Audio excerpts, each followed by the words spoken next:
آج کل جو چل رہے حالات ہندوستان بھر میں، خاص طور پر ان تمام زہریلے مواد کو جو نشر کیا جا رہا ہے سوشل میڈیا پر، اور نبی پاک صلی اللہ تعالیٰ علیہ وسلم کو ٹارگٹ کرنا، اسلام کو، قرآن کو، خدا کی ذات کو، اور یہاں پر بھڑکانا جس کو کہتے ہیں کمیونل ہارمونی کو ڈسٹرب کرنا، یہ باضابطہ پلاننگ کے ساتھ کیا جا رہا ہے۔ یہاں پر بھی حکومتیں سپورٹ میں ہیں ان گستاخوں کے، کہ انہیں باضابطہ چھوٹ دی جاتی ہے کہ جو دو سمودائے میں لڑا سکتے ہوں، نفرت پھیلا سکتے ہوں، ایسے لوگوں کو۔ ایسے ہی کئی دنوں سے ہم یہاں پر دیکھ رہے ہیں ہندوستان میں کچھ تو چھپے ہوئے ہیں جو فیک آئی ڈی سے ویب سائٹ بنا کر یا پھر سوشل میڈیا اکاؤنٹس بنا کر اس میں بھدی چیزیں ڈالا کرتے، گندی گالیاں۔ ان کو سائبر کرائم کبھی اگر وہ ڈیٹیکٹ ہو جاتے ہیں تو بند کر دیتے ہیں یا کارروائی ہوتی ہے، لیکن کچھ کھلے سانڈ ایسے ہیں جو پوری دنیا میں پہچانے بھی جاتے ہیں، ان کا نام بھی ہوتا ہے، اور باضابطہ وہ اپنے آقاؤں کی حمایت میں بیٹھ کر کے ایسے بیانات نشر کر رہے ہیں۔ اور یہ ابھی فی الحال 2018-19 سے ہندوستان میں کچھ زیادہ ہی ہونے لگا۔ تاریخ میں ایسی گندی گالیاں اسلام کے متعلق یا بانی اسلام کے متعلق کھل کر کے کوئی اپنے پروفیشنل نام کے ساتھ نہیں کرتا تھا، جیسے آج کا وہ پاکھنڈی نرسنگ آنند کرتا ہے۔ وہ 1-2 دن سے نہیں، پچھلے 2 سال سے اس طرح کی حرکتیں کر رہا ہے۔ میں آپ کو بتاؤں، وہ پاگل آدمی، آپ سب سنے ہوں گے، بہت سارے لوگ مجھے یہی کہتے ہیں کہ وہ پاگل ہے، مورخ ہے، بیوقوف ہے۔ ابھی جو حالات ہوئے اس کے جواب دینے پر میں آپ کو ایک بات کی وضاحت کر دیتا ہوں۔ کچھ علماء بھی یہ کہتے ہیں وہ احمق ہے، پاگل ہے، اس کا دماغی سنتولن بگڑا ہوا ہے، وہ کچھ اول پھول بکتا رہتا ہے۔ ایک بات یاد رکھنا، جاہل ہونا، پاگل ہونا، بیوقوف ہونا اور ہے، گستاخ رسول ہونا اور ہے۔ مجھے کوئی بھی عالم دین یہ مسئلہ بتا دے، کیا پاگل کو اجازت دی جا سکتی حضور کو گالیاں دینے کی؟ جاہل کو، بیوقوف کو، احمق کو یہ اجازت دی جا سکتی ہے؟ بلکہ ہماری تاریخ ہے، شاتم رسول کے مسائل الگ ہیں، پاگل اور مجنون اور بیوقوف کے الگ ہیں۔ میاں اب جیسے میں آپ کو بتاؤں کہ ہم نے جو جواب دیا، یا جب کبھی ہم حضور پاک صلی اللہ تعالیٰ علیہ وسلم کی عزت کے لیے دفاعی طور پر میدان میں کھڑے بھی رہے، تو یہ میرا فریضہ ہی نہیں بلکہ یہ میرا دین ہے، یہ میرا دین ہے۔ نبی پاک صلی اللہ تعالیٰ علیہ وسلم کی طرف اٹھنے والی ہر انگلی کا میں جواب دیتا رہوں گا، چاہے وہ پاگل کی طرف سے آئے، کہ جاہل کی طرف سے آئے، کہ بیوقوف کی طرف سے آئے، کہ عقل مند کی طرف سے آئے، یا حکومت پر بیٹھا ہوا بھی کوئی کہے۔ یہ بہانے نہیں ہیں جو آج کہے جا رہے ہیں کہ وہ جاہل ہے، پاگل ہے، بیوقوف ہے، مورخ ہے، اسے منہ نہیں لگانا چاہیے۔ کیا ہماری تاریخ ایسی ہے؟ یہی حال اسپین میں ہوا تھا، اندلس جس کو کہا جاتا تھا۔ 700 سال تک مسلمانوں کی حکومت رہی۔ ایک زمانہ ایسا آیا کہ تاریخ میں بتایا گیا کہ ایک پاگل کو چوراہے پر کھڑا کر دیا گیا تھا حضور کی شان میں گالیاں دینے کے لیے۔ وہ گالیاں دیتا تھا، نبی پاک صلی اللہ علیہ وسلم کو برا بھلا کہتا تھا۔ لوگ گزرتے تھے، اتنے ماڈرن ہو گئے تھے، اپنے عیش و آرام میں یہی بات کہتے تھے کہ وہ پاگل ہے، چھوڑو اس کو، کون منہ لگائے گا۔ کئی دن تک یہ چلتا رہا۔ اس کے بعد دشمنان اسلام نے ایسا حملہ کیا کہ مکمل وہاں سے مسلمانوں کو ختم کر دیا۔ آج تقریباً 500 مسجدیں وہاں پر چرچ بنی ہوئی ہیں۔ گستاخی کو، رسول پاک صلی اللہ تعالیٰ علیہ وسلم کی شان میں ہونے والی توہین کو یہ کہہ کر کے نظر انداز کر دیا جائے گا کہ وہ پاگل ہے۔ ابھی میں آپ کو بتاؤں، پچھلے سال بھی جب وہاں سے گستاخیاں شروع ہوئی تو ہم نے جو بھی جواب دینا تھا ہم نے بھی للکار کر کے پکارا۔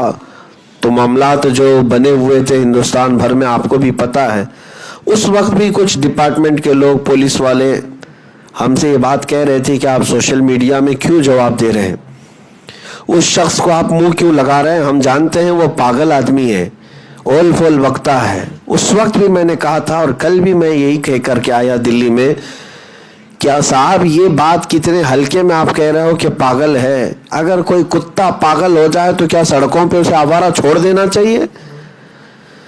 کتا اگر پاگل ہو گیا اور سڑکوں پر آپ نے چھوڑے رکھا ہے تو کتنوں کو کاٹے گا اور کتنوں کو زہر پھیلے گا. تو یہ تو ناانصافی آپ کر رہے ہیں کہ اگر کوئی پاگل ہے تو اسے ہونا کہاں چاہیے؟ مندر میں نہیں، پاگل خانے میں. آپ کو سب پتا ہے، آپ بار بار یہ کہہ رہے ہیں کہ وہ پاگل ہے، اسے منہ کیوں لگاتے ہیں؟ تو اس کو پاگل خانے میں رکھیں، ہم نہیں جائیں گے کبھی پوچھنے کے لیے. پاگل لوگ اندر کیا کیا چلاتے ہوں گے، ہم کو کہاں خبر آتی ہے اس کی. لیکن کوئی آدمی ذمہ دار کرسی پر بیٹھے، کسی مندر کا مہنت ہو، پجاری ہو، اور سوشل میڈیا کا پلیٹ فارم چلاتا ہو، اور پھر آپ اس کو کہتے ہیں کہ بیوقوف ہے، پاگل ہے. تو ہم بھی جانتے ہیں کہ یہ کس قسم کے پاگل ہیں اور ان کو ٹھیک کرنا بھی آتا ہے ہمیں. کہ اگر یہ پاگل پن اور بیوقوف ہونے کا بہانہ بنا کر ڈپارٹمنٹ کے لوگ یا حکومت کے لوگ اس کو چھوڑ دیا کرتے ہیں تو ہم عاشقان رسول جو ہے ان چیزوں کو نظر انداز کبھی نہیں کریں گے. ہاں، جو جواب ہوگا ہم جواب دیتے رہیں گے انشاءاللہ العزیز. یہ بات کی وضاحت ضروری تھی، کلیریفیکیشن ضروری تھی کہ بہت سارے لوگ جو اپنے آپ کو سنجیدہ کہتے ہیں، اپنے آپ کو بہت ہی مہذب کہتے ہیں، وہ ان باتوں کے مشورے بھی دیتے ہیں کہ ضروری نہیں ہے وہ ان کا جواب دینا. مجھے تاریخ کی کسی کتاب سے بتا دیں کہ پاگل لوگ گالی دیتے رہیں تو ضروری نہیں ہے کہ جواب دیا جائے. اعلیٰ حضرت فاضل بریلوی رضی اللہ تعالیٰ عنہ اپنی پوری زندگی گستاخوں کے رد میں انہوں نے لگا دی. فاضل بریلوی رضی اللہ تعالیٰ عنہ کی کتابیں اٹھا کر کے دیکھیں، ان کے سامنے بھی جو گستاخیاں کر رہے تھے وہ ایسے لوگ تھے جن کی باتیں آج بھی کتابوں میں لکھی ہوئی ہیں. اونچی حرکتیں کرنے والے، جاہلوں جیسی حرکتیں کرنے والے. تو کیا ایک عاشق رسول، ایک امام ربانی نے یہ کہہ کر چھوڑ دیا کہ وہ نرے جاہل لوگ ہیں، بد اخلاق لوگ ہیں، اونچی حرکت کرنے والے ہیں، ان کی بات کون سنے گا؟ نہیں. ہمارا فریضہ یہ ہے کہ نبی پاک صلی اللہ تعالیٰ علیہ وسلم کی طرف اگر کوئی انگلی اٹھی یا تیر چلا تو یہ نہیں دیکھا جائے گا کہ وہ پاگل نے چلایا ہے، جاہل نے چلایا ہے، بلکہ ہم اگر حضور سے محبت کرتے ہیں اور حضور کی محبت کا تھوڑا حصہ بھی تمہارے سینے میں ہے تو جواب دینے کے لیے آپ کھڑے رہیں گے. یہ ہے ناموس رسالت کی حفاظت کا مسئلہ. اب ان تمام باتوں کے بعد مجھے جو بات عرض کرنی ہے وہ یہ ہے کہ بہت سارے لوگ انتظار میں ہیں 17 جون کو کیا ہوا. آپ کو پتہ بھی ہے 17 جون کو ہم نے چیلنج کر کے بلایا نہیں کسی کو، یہ سب کو پتہ ہے. لیکن ایک لومڑی کے بچے نے پکارا تھا. وہ اپنے گوفے میں بیٹھ کر کے بہت زوردار طریقے سے چیخ چلا کر کے کہا تھا کہ 17 جون کو میں دلی کی جامع مسجد جا رہا ہوں، اسلام کی سچائیاں بتاؤں گا، ان کی کتابوں سے بتاؤں گا. اور سارے مولانا لوگ، سارے علماء جو وہاں آتے ہیں جمعہ میں یا جو آ سکتے ہیں، ان کے لیے اس نے چیلنج کیا تھا. میرے عزیزو، یہ تمام علماء کی طرف سے یا حضور پاک صلی اللہ تعالیٰ علیہ وسلم سے محبت کرنے والوں کی طرف سے یہ ضروری تھا کہ اس پاکھنڈی کو پھر بلایا جائے کہ ٹھیک ہے اگر تو آ سکتا ہے تو آ جائے. یہ تو پہلے دن بھی ہمیں معلوم تھا، پہلے دن بھی. یہ نوٹس یا اس کو ہاؤس اریسٹ کرنا یہ تو بعد کی بات ہے. جس دن وہ خبیث گیدڑ بھپکی دیتا رہا اسی دن ہمیں معلوم تھا یہ کیا اس کی 7 نسلیں بھی نہیں آئیں گی، ہمیں پتا تھا. لیکن میرے عزیزو، اس کا مطلب یہ نہیں ہے کہ ہم یہاں بیٹھ کر کے یہ کہہ دیں کہ تو نہیں آ سکتا، بلکہ یہ ضروری تھا کہ تو نے اس قوم کو للکارا ہے جو تلواروں کے سائے میں بھی اپنی گردن نماز کے لیے جھکانے کو تیار رہتی ہے. تو نے اس قوم کو للکار کر کے کہا. تو یہ سمجھ رہا ہوگا کہ میں یہاں سے گیدڑ بھپکی کروں گا، چیخ پکاروں گا، کوئی مولوی نہیں آئے گا، کوئی آئے گا نہیں، ڈر کے مارے کہ کون مقابلہ کرے گا، ہندو مسلم ہو جائے گا. جو کچھ بھی ہوگا سب جائے کہیں پر، لیکن ہمیں اتنی بات یاد ہے کہ نبی پاک صلی اللہ تعالیٰ علیہ وسلم کی عزت کی بات آئے، جب ہم آگ میں کودنے کی بات کر سکتے ہیں تو جامع مسجد میں جانے کا کیا مسئلہ ہے؟ الحمدللہ۔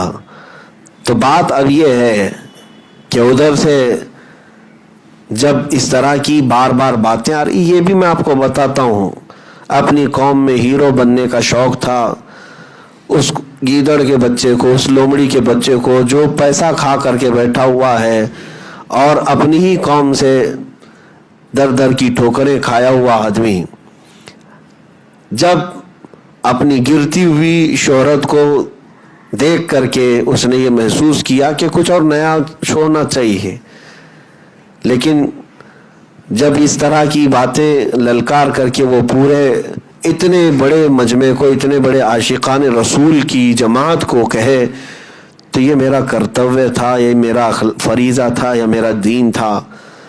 تو بہرحال 17 تاریخ کے انتظار میں تو میں بھی دن و رات کاٹ رہا تھا کہ انشاءاللہ العزیز اس دن جائیں گے۔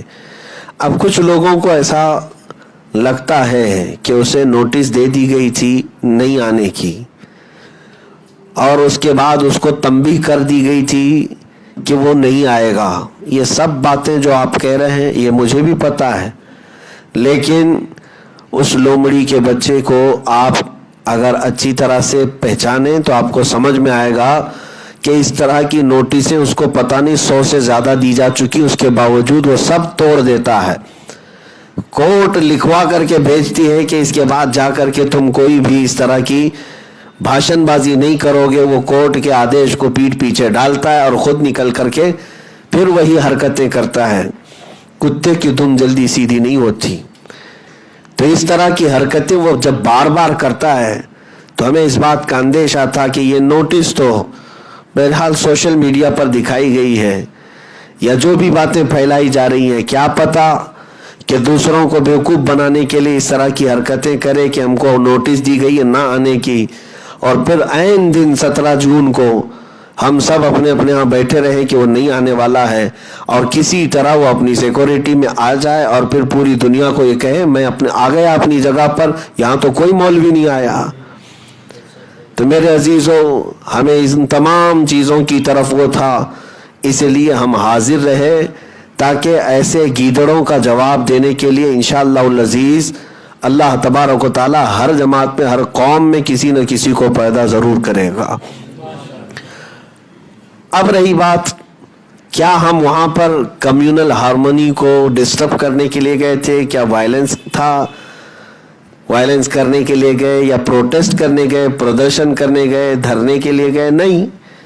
کیا آپ نے مجھ سے کبھی اس چیز کا اعلان سنا کہ میں نے آہوان کیا کہ 17 جون 2022 کو آپ بند رکھیں گے یا پردرشن کریں گے یا آپ جو ہے مظاہرہ کریں گے، احتجاج کریں گے؟ کوئی چیز نہیں، بلکہ اتنا اعلان تو ہر ایک کو پتا تھا۔ میں نے کہا تھا کہ انشاءاللہ 17 تاریخ کو میں جامع مسجد حاضر رہوں گا، اور پھر ہم نے ساتھ میں یہ بھی اعلان کیا تھا کہ میں کسی کو بلایا نہیں ہوں، میں تنہا جا رہا ہوں، اور الحمدللہ اسی طرح ہوا بھی۔ میں سفر میں رہا، میرے ساتھ ایک دو جو ہمارے بچے ہوتے ہیں